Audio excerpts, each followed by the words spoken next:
Good morning to you all. It's Friday, and I don't know what you guys are gonna do this weekend. I'm pretty excited that it's Friday. I've been working all week, and yeah, time to do some relaxing, maybe do some projects around the house. I haven't really decided what I want to do. So it's a clean slate, people. We'll see what shenanigans I get up to. I mean, times are pretty wild, so we'll see. I do have to at some point go grocery shopping. Um, Not too stoked about doing it over a weekend, but you got to do what you got to do, and yeah, we'll get through it. Um, Big news, obviously. Not that it was unexpected or anything like that. I think we all knew where the trends were heading, but the U.S. Now have the most infected people on the planet with COVID-19. Nothing to boast about or anything like that, but it's sort of a weird feeling. I mean, all the things that Donald Trump has uh, been spouting over the last month or month and a half is really well. I mean, it's been incredibly dangerous. Like the guy's a moron. I just don't understand the appeal. I know it goes way back to generations of people. His supporters for the most part being diehard Republicans, and I'm not gonna really get into that. I can maybe save that for another episode where I go off the handle on it. But it's yeah, it's really dangerous. You know, Looking at where things are trending now, the death toll isn't all that high, which I'm sure he's gonna point out.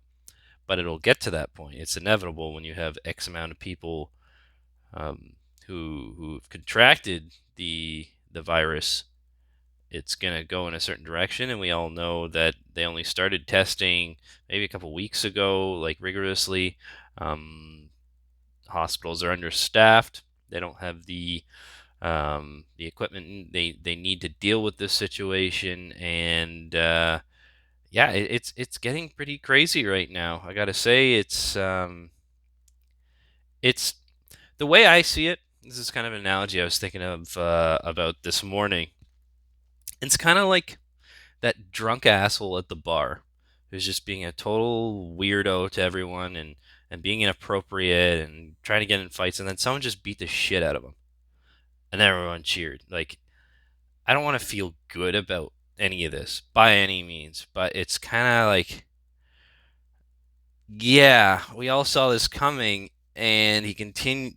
When I say he, Trump continued to um, make claims and is still doing it. I mean, the guy can't just swallow any ounce of pride and say, you know what, we probably should have done this better. No, he's just pointing fingers like he normally does. And I mean, one of the things that kind of sparked my little rant about religion yesterday was his claim that he hopes this he really thinks this will be done by Easter. And wouldn't that be great to have churches filled with people? Wouldn't that be grand? I mean, you're filling people's heads with delusions.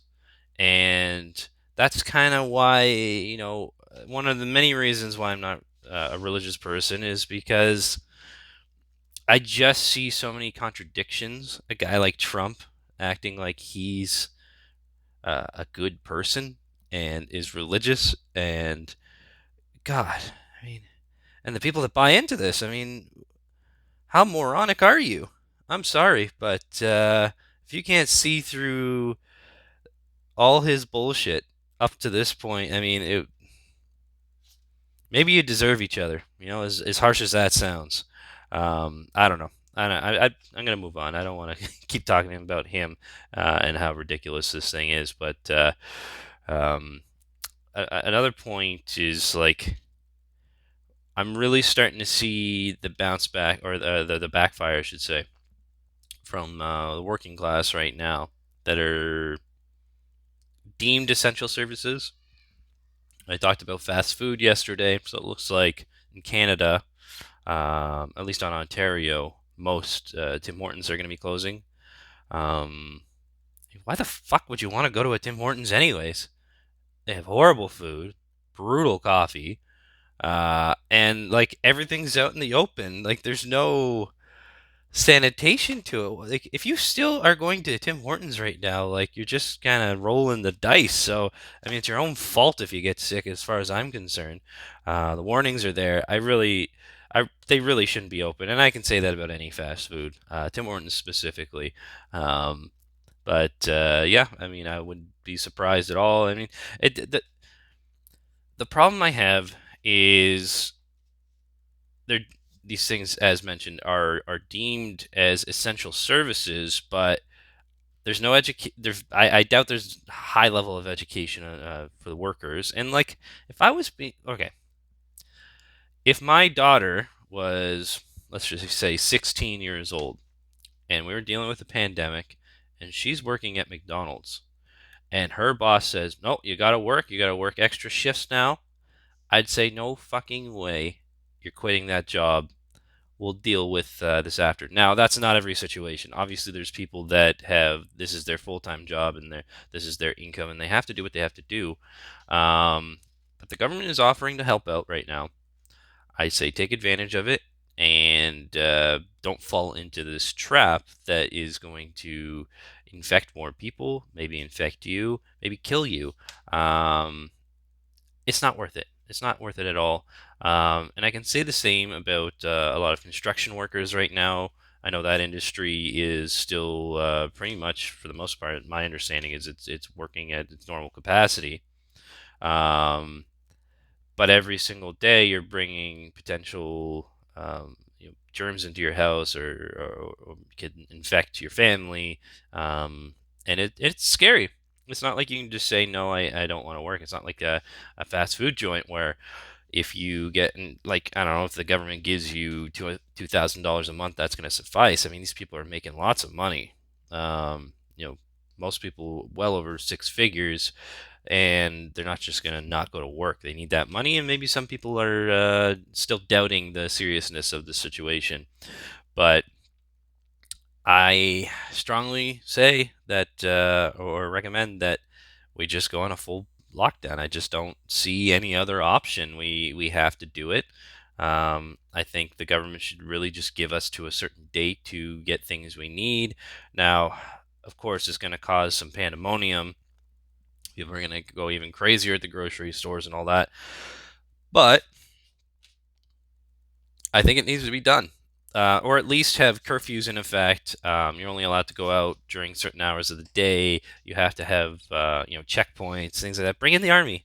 Like just bring in the army. Why the hell not? This is a bigger crisis at home than anything going on abroad, in my opinion.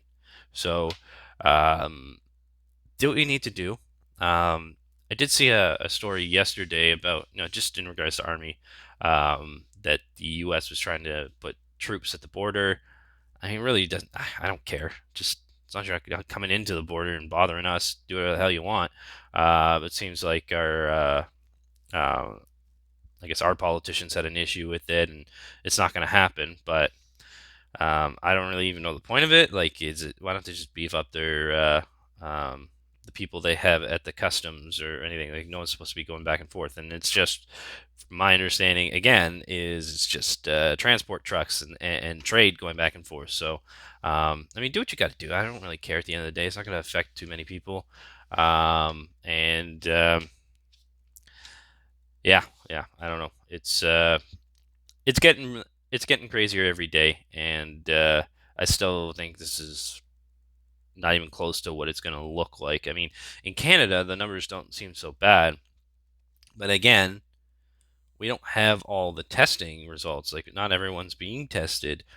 People are being turned away if they don't have every like list of symptoms that would require you to have a test. So not everything's accurate, and our health minister apparently said she wouldn't be surprised if there's over 100,000 Canadians right now that are infected with COVID-19. So, yeah, brace yourself, people. Just keep social distancing yourself. I don't know what else you can do, really. Just be cautious. We talked about yesterday. precautions you need to take if you're buying groceries, things like that. So, just keep that in mind. Um, but just be safe and don't make unneeded decisions, right? Um, yeah. It's not easy right now, so we'll get through it. I'm certain we'll all get through it. We'll look back at this as a huge part of our history at some point, and we'll have to reflect and hopefully make things better for the future, and just be more prepared for something like this that can very well happen again. All right, so we need to be prepared for this sort of thing. Um, it's it's kind of funny. I'm sure you all have had similar experiences watching TV and movies, and it almost seems like a weird pipe dream that you'd be out in public and talking to people and interacting, and um, it's kind of weird. we've uh, we've become accustomed to our current reality. At least a lot of us have, and everything else just seems odd. So, yeah. Again, I think we'll get through it, and it's just really bizarre to see um, depictions on TV, and it's just being so off of what reality is. I mean, one thing I was thinking about yesterday is, I mean, this whole epidemic or pandemic is, um, I mean, most industries are at a halt right now, including, I would assume, film and TV. And I mean, there's plenty of content available right now, and I guess they're expediting some of the content that was already available, or they were scheduling later to the year. They'll push that forward, I'm sure. But I wonder if there's gonna be a gap where there's just really nothing to watch, or not a whole lot out there. Um, yet to be seen, of course. But yeah, I mean, I'm curious to see what that sort of impact is. Not that that's a huge deal, but it is a big industry, and something I was just more or less thinking about, right? Um, yeah, we'll see. Pretty impressed by some of the contributions or work being done by professional athletes right now. Most notably, Drew Brees and his wife. They've donated reportedly $5 million to help people within, I don't know if it's specifically New Orleans, but um, Louisiana, or I don't know. Shows my geography skills in the United States, but yeah, that's fantastic. Another notable person, Jonathan Tays of the Blackhawks. He reportedly is donating $100,000. This is great. I mean, that's specifically going to the workers of their arena. I can't remember the name of the arena. It was Wells Fargo, or I don't know. Anyways, I can't remember.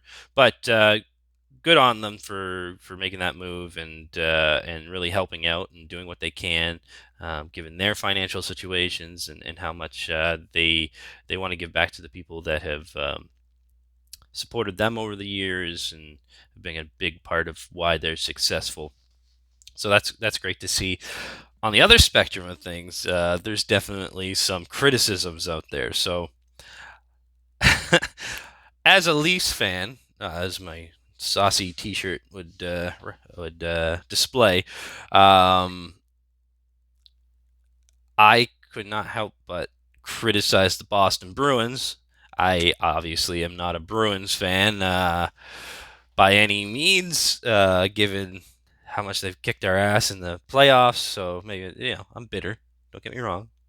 I'm allowed to be bitter about it. I can also hate them. So that's just being a sports fan. But I think it was Brad Marchand, who's this little asshole, and I think it was Patrice Bergeron, and a few other players on the team, really criticized for donating $1,000, considering the millions of dollars they make every year. That was called out. I don't know if they've sort of changed their tune or anything like that, but I thought that was kind of funny, in a weird way. Not that it should be funny, but I mean, Still gonna have a rivalry regardless, right? But I hope they change their tune. I haven't looked into it. I'm sure I could look it up, but maybe they don't. I don't know. We'll see. But outside of that, I have seen some things about Jeff Bezos. If you don't know who he is, you're probably living under a rock, but he's the CEO of Amazon.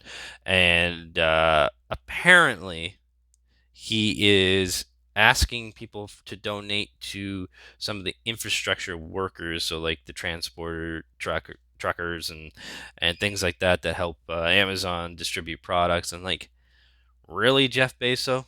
You're like one of the richest people in the world, and you're asking people for money? I got some money for you right here in my pocket. Yeah, right there. Fuck you, Jeff Bezos. Yeah, no, that's ridiculous. I mean, I don't know enough about this topic, but I do know that there is a lot to do with billionaires donating money to charities, and it doesn't actually end up that way. I'm gonna do some more research on it. A few people have sent me some videos and things like that, but it's quite the sleazy moves they're actually doing. And now I can't say this for everyone that's donating money, and I'm sure there's tax uh, um, exemptions, things like that they're doing it for.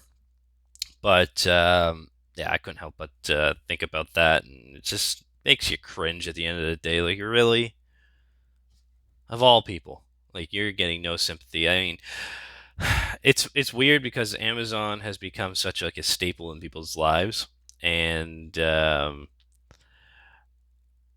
really don't know if I want to use it anymore. I think it's harder to say don't want to use it than actually not using it, or that makes no sense. Uh, Consciously, I just don't. I'm not a big fan of it right now. Like I have the Amazon Prime, and I mean I haven't ordered anything in a long time, so maybe I should just cancel um, my subscription. But I mean it's paid yearly, so or annually, so it doesn't really make a difference if I cancel now. But I don't know. I just giving money to a corporation that has a leader like Jeff Bezos just makes me cringe. Now, not that I'm suggesting you got to make this turn or anything or change right away, but I know my face looks so weird here.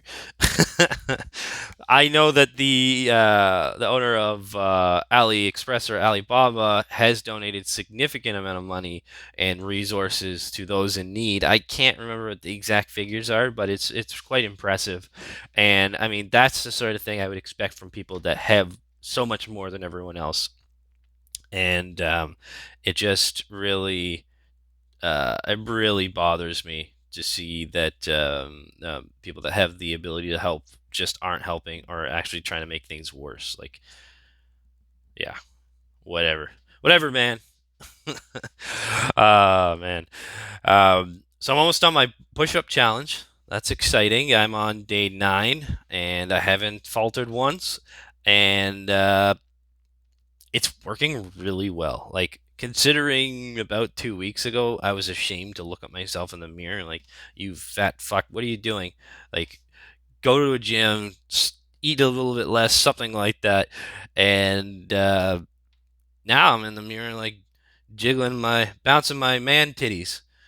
So it didn't take that long, and I've slimmed down on the gut region, and I'm gonna keep at it. I'm impressed. I'm motivated.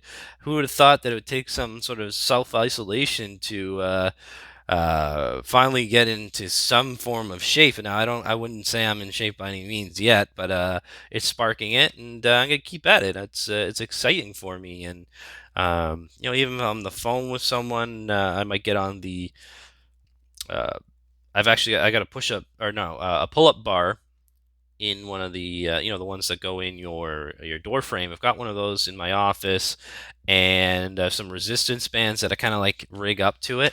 Um, and it's been working really well for me. I really enjoy it, and I've had this stuff for a little while, so it's nice to finally break it out and start using it. I just need to bring up my bench from the garage all the way up here. Maybe that'll be something I do this weekend. Who knows? I don't know. Yeah, give that a go and see how that works out. I've got some free weights that I bought not too long ago, so yeah, I'm super motivated. I want to keep it up and get the summer bod tuned up. Get pumped up. So that's my thing, I guess. So yeah, I mean, I really hope everyone has a good weekend. As I mentioned, I'm not gonna go completely like offline and keep myself away from what's going on. As mentioned, I think it's too much of a burden on me personally to come into a Monday to be like, oh, now what's going on with the world? I completely disconnected. Oh shit. Okay. Yeah. Within reason, of course. And I'm also looking forward to my myself, my wife, and her brother and his fiance. We're doing like a double date virtual thing where you can watch a movie at the same time with someone. I don't really even know how this works. I'm just kind of going along for the ride, and I enjoy their company a lot. So, um, it'd be nice to do this. I don't know the details at all, but I'll share them on Monday. Rest assured, and I don't know. Got to try new things, people, right? So that's what I'm gonna do tonight. I've got some jerk pork marinating right now, and I'm excited about that. I haven't been eating a lot of meat. I I had meat for the first time yesterday in like weeks, and it was just like freezer burnt old sausage I had in the freezer. It was disgusting. I don't know. It wasn't exactly like wow, I really miss meat moment by any means. But tonight I hope it's better. But the less I'm eating meat, the more it's like little things bothering me. So I had a big pack of pork tenderloins that I got from Costco a couple weeks ago, and the expiration date is still like a couple weeks from now, so I'm all good. But I took it out of the package today to grab one of them to marinate, and just the smell, like I don't know. I know. I mean, I've eaten meat my whole life, so I know it's going to taste fantastic when I marinate it up and jerk it tonight with some beans. And I haven't decided what carb because the my wife's not enjoying rice too much. She's never been a big rice fan. I mean, I love rice and peas, or rice and beans, whatever. But maybe I'll do some roasted potatoes or some quinoa or something like that, and then some red beans on the side. So, yeah, it's gonna be fantastic. So I'm looking forward to that. But it is kind of weird that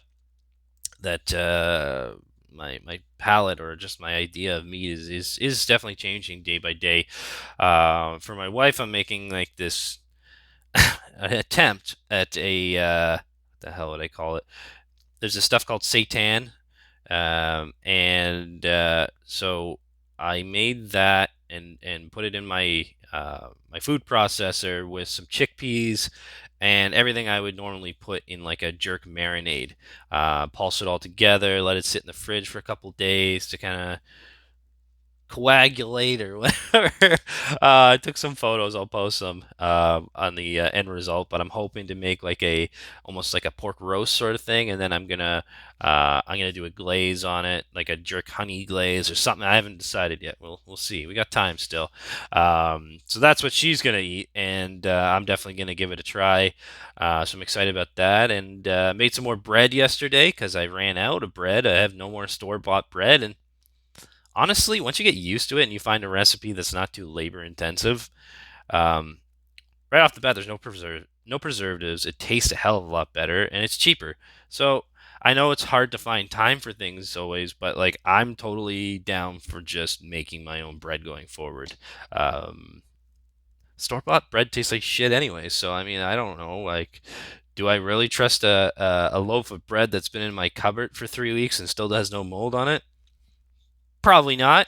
So yeah, even might even try making some bagels this weekend or English muffins. That's exciting stuff. So stay tuned. I'll post some photos. I said I'd post some cooking videos. I'm still gonna do it.